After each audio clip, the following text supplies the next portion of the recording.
할렐루야. 오늘도 복되고 귀한 새벽 기도의 자리에 나온 성도님들을 환영합니다.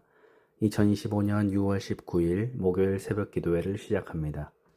오늘 우리에게 주신 하나님의 말씀은 역대상 19장 1절부터 20장 8절까지입니다.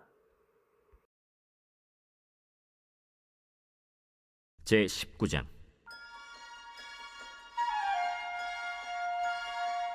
그 후에 암몬 자손의 왕 나하스가 죽고 그의 아들이 대신하여 왕이 되니 다윗이 이르되, 한운의 아버지 나하스가 전에 내게 호의를 베풀었으니 이제 내가 그의 아들 한운에게 호의를 베풀리라 하고 사절들을 보내서 그의 아버지 죽음을 문상하게 하니라. 다윗의 신하들이 암몬 자손의 땅에 이르러 한운에게 나아가 문상하매 암몬 자손의 방백들이 한운에게 말하되, 왕은 다윗이 조문사절을 보낸 것이 왕의 부친을 존경함인 줄로 여기시나이까? 그의 신하들이 왕에게 나아온 것이 이 땅을 엿보고 정탐하여 전복시키고자 함이 아니니까? 한운이 이에 다윗의 신하들을 잡아 그들의 수염을 깎고 그 의복을 볼기 중간까지 자르고 돌려보내매 어떤 사람이 다윗에게 가서 그 사람들이 당한 일을 말하니라. 그 사람들이 심히 부끄러워하므로 다윗이 그들을 맞으러 보내 왕이 이르기를, 너희는 수염이 자라기까지 여리고에 머물다가 돌아오라. 암몬 자손이 자기가 다윗에게 밉게 한 줄 안지라. 한운과 암몬 자손은 더불어 은 1000달란트를 아람 나하라임과 아람 마가와 소바에 보내 병거와 마병을 상내되 곧 병거 32,000대와 마가 왕과 그의 군대를 고용하였더니 그들이 와서 메드바 앞에 진침해 암몬 자손이 그 모든 성읍으로부터 모여와서 싸우려 한지라. 다윗이 듣고 요압과 용사의 온 무리를 보냈더니 암몬 자손은 나가서 성문 앞에 진을 치고 도우러 온 여러 왕은 따로 들이 있더라.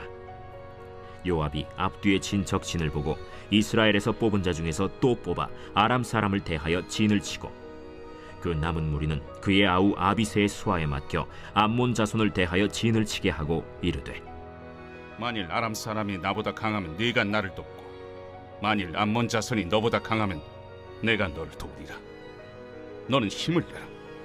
우리가 우리 백성과 우리 하나님의 성읍들을 위하여 힘을 내자. 여호와께서 선히 여기시는 대로 행하시길 원하노라.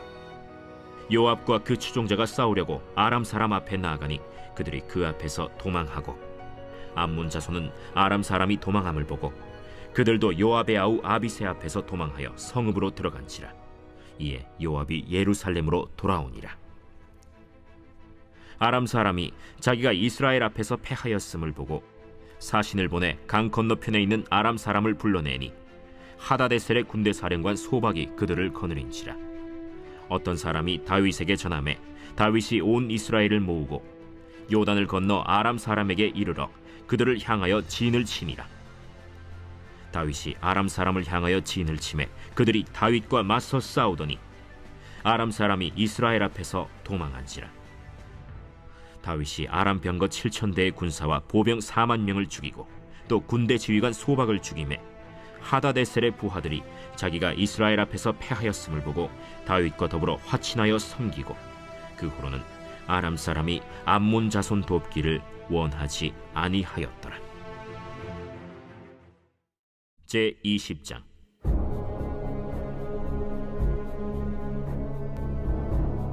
해가 바뀌어 왕들이 출전할 때가 되매 요압이 그 군대를 거느리고 나가서 암몬 자손의 땅을 격파하고 들어가 랍바를 에워싸고 다윗은 예루살렘에 그대로 있더니 요압이 랍바를 쳐서 함락시키매 다윗이 그 왕의 머리에서 보석 있는 왕관을 빼앗아 중량을 달아보니 금 1달란트라.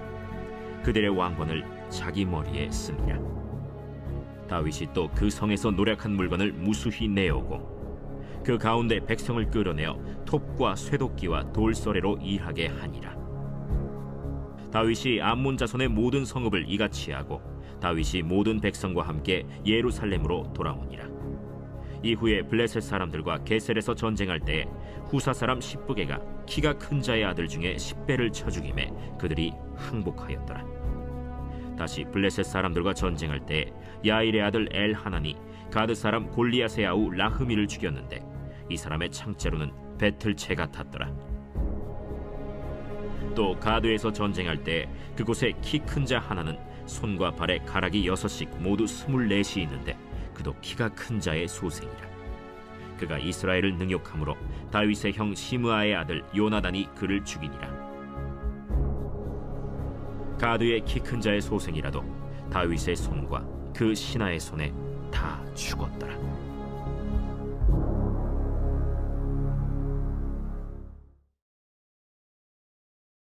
역대상 8장에서부터 시작된 다윗의 전쟁 기록에 관한 마지막 말씀을 하고 있습니다. 본문은 두 가지 이야기로 다윗의 전쟁 이야기를 마치고 있죠. 하나는 호의를 베푼 데 대한 악의로 답한 암몬에 대한 수도 랍바를 정복한 것과 또 하나는 다윗의 마지막 전쟁인 블레셋과의 전쟁을 얘기합니다. 20장 1절에 보시면 해가 바뀌어 왕들이 출전할 때가 되매 요압이 그 군대를 거느리고 나가서 암몬 자손의 땅을 격파하고 들어가 랍바를 에워싸고 다윗은 예루살렘에 그대로 있더니 요압이 랍바를 쳐서 함락시키매. 해가 바뀌어서 왕들이 출전할 때가 되었다라고 하는 이 어떤 시간을 가르쳐주는 이 표현은 우기가 지나고 이듬해 건기가 되었다라는 사실을 말해주고 있습니다. 그러나 이것은 단지 어떤 물리적인 시간만을 이야기하지 않습니다. 이것은 어쩌면 다윗의 삶에 새로운 전환점이 시작되었다라는 의미로 볼 수 있는 것이죠. 그래서 학자들은 때로는 지금의 지점이 다윗의 생애의 하향 곡선이 시작되는 지점이다라고 말하기도 합니다. 왜냐하면 오늘 여기 본문 속에서 다윗은 예루살렘에 그대로 있더니라고 하는 이 말씀이 중요합니다. 지금 이 내용 속에 숨어있는 내용이 나타나 보이지 않지만 병행 본문인 사무엘 하의 본문을 보면 그 사이에 어떠한 일이 있었는지 우리는 잘 알고 있습니다. 다윗은 예루살렘에 나와서 밧세바와 음행을 저지르고 그녀의 남편 우리아를 죽음에 이르게 하는 아주 참혹한 범죄가 이 말씀에 숨겨져 있는 것이죠. 그렇다면 역대기는 다윗의 어두운 면을 숨기는 왜곡된 기록인 것입니까? 그렇지 않습니다. 2절에 보면 다윗이 그 왕의 머리에서 보석 있는 왕관을 빼앗아 중량을 달아보니 금 한 달란트라. 그들의 왕관을 자기 머리에 쓰니라. 다윗이 또 그 성에서 노력한 물건을 무수히 내오고. 지금까지 다윗은 전쟁에서 취한 전리품을 모두 하나님의 성전을 짓기 위해서 하나님께 드렸습니다. 그런데 오늘 2절에서 다윗은 지금까지와는 다른 행동을 보여주죠. 그의 모습은 이방 나라의 왕들과 다를 바 없는 세속적인 군주의 모습을 연상케 하고 있습니다. 다윗이 밧세바를 범하고 우리아의 이 목숨을 빼앗은 악행 또한 역시 세속 군주들이 백성을 자기의 소유물처럼 여긴 것과 같은 일인 것입니다. 따라서 이 두 사건은 일맥상통하다라고 말할 수 있는 것이죠. 1절에서는 다윗의 죄악이 감추어져 있지만 2절에 바로 그 죄악이 드러나게 됩니다. 우리의 삶도 마찬가지이죠. 우리의 삶에 어떠한 죄악들이 감추어 있을지 모르지만 어딘가에는 그 증후가 나타납니다. 다윗이 보석 있는 왕관을 빼앗아서 자기 머리에 쓴 것과 같이 우리 삶 가운데 은연중에 죄악이 나타나는 것입니다. 그러므로 오늘 우리는 우리 모습을 되돌아보면서 스스로 왕관을 자기의 머리에 쓰는 죄악된 모습을 버리고 하나님 앞으로 돌이킬 수 있어야 하는 것입니다. 4절 이후에는 블레셋과의 전쟁을 기록하고 있죠. 다윗이 행한 마지막 전쟁을 말하고 있습니다. 공교롭게도 다윗은 첫 번째 전쟁도 블레셋과의 전쟁이었고 마지막 전쟁도 블레셋과의 전쟁이었습니다. 이것은 우연이 아니죠. 여기에는 중요한 메시지가 있습니다. 4절에 보면 이후에 블레셋 사람들과 게셀에서 전쟁할 때에 후사 사람 10부개가 키가 큰 자의 아들 중에 10배를 쳐 죽임에 그들이 항복하였더라. 여기서 이후에라는 말씀을 주목할 필요가 있습니다. 이 3절과 4절 사이에 매우 많은 사건이 생략되어 있습니다. 그것이 바로 이후에라고 응축되어 있는 것이죠. 그 사이에는 다윗의 일생 가운데 가장 고통스럽고 치욕스러운 사건들이 있었습니다. 아들 암몬이 배다른 동생인 다말을 범하였고 다말의 친오빠인 압살롬이 암논을 죽인 사건이 나타납니다. 무엇보다도 아들 압살롬이 반역을 일으켜 다윗을 왕위에서 몰아냈고 아들과 전쟁을 벌여 압살롬이 결국 죽임을 당하고 말았습니다. 또한 시므이의 반란이 있었고 세바의 반란이 있었습니다. 역대기는 지금 이 모든 일을 생략하고 4절에 이후에라는 한마디로 정리하고 있습니다. 그것은 다윗을 미워하기보다는 진정한 속뜻이 있는 것이죠. 그래서 지금 4절에 나오는 블레셋과의 전쟁이 바로 그 내용입니다.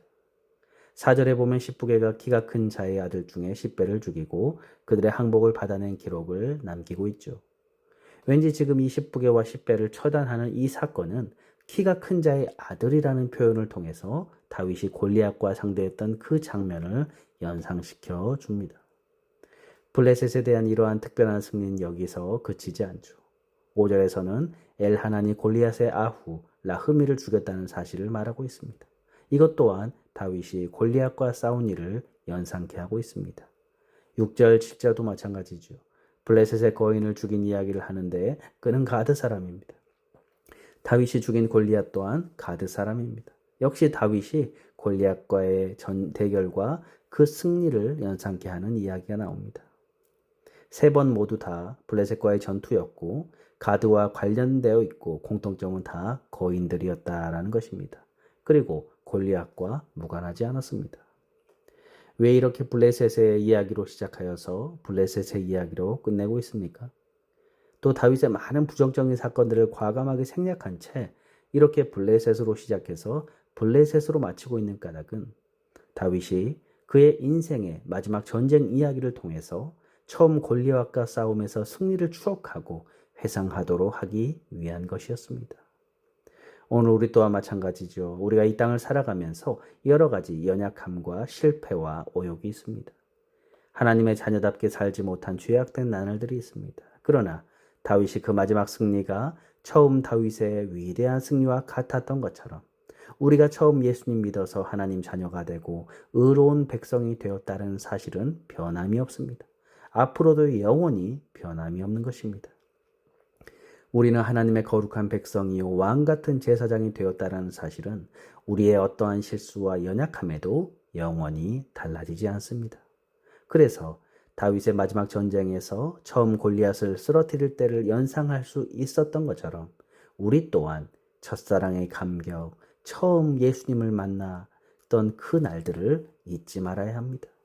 그러므로 이제 우리도 신실하신 하나님과 같이 더욱 신실한 믿음을 가지고 주님을 의지하며 따라야 할 것입니다.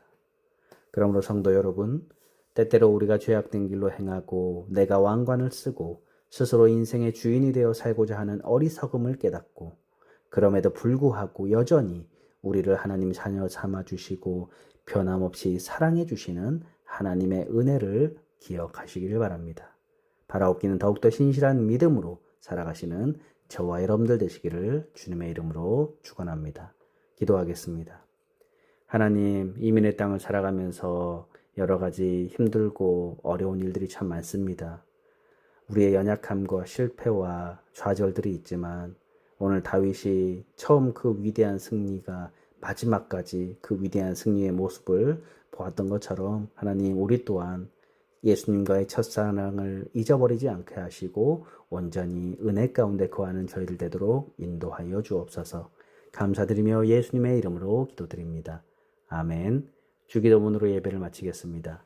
하늘에 계신 우리 아버지여, 이름이 거룩히 여김을 받으시오며 나라의 마옵시며 뜻이 하늘에서 이룬 것 같이 땅에서도 이루어지이다. 오늘날 우리에게 일용할 양식을 주옵시고 우리가 우리에게 죄진 자를 사하여 준 것 같이 우리 죄를 사하여 주옵시고 우리를 시험에 들게 마옵시고 다만 악에서 구하옵소서. 대개 나라와 권세와 영광이 아버지께 영원히 있사옵나이다. 아멘. 잠시 시간 기도하는 시간을 갖겠습니다. 먼저 말씀을 생각하면서 하나님, 우리가 연약한 삶 가운데서도 하나님의 은혜를 기억하게 하시고 변함없이 주님의 그 신실한 믿음을 굳건히 의지하며 살아가는 저희들 되게 해달라고 기도하시고, 두 번째로 우리 갈보리 교회와 예배와 또 우리의 교우들, 우리의 자녀들을 위해서 또 주변의 이웃들을 위해서 함께 이 시간 기도하겠습니다.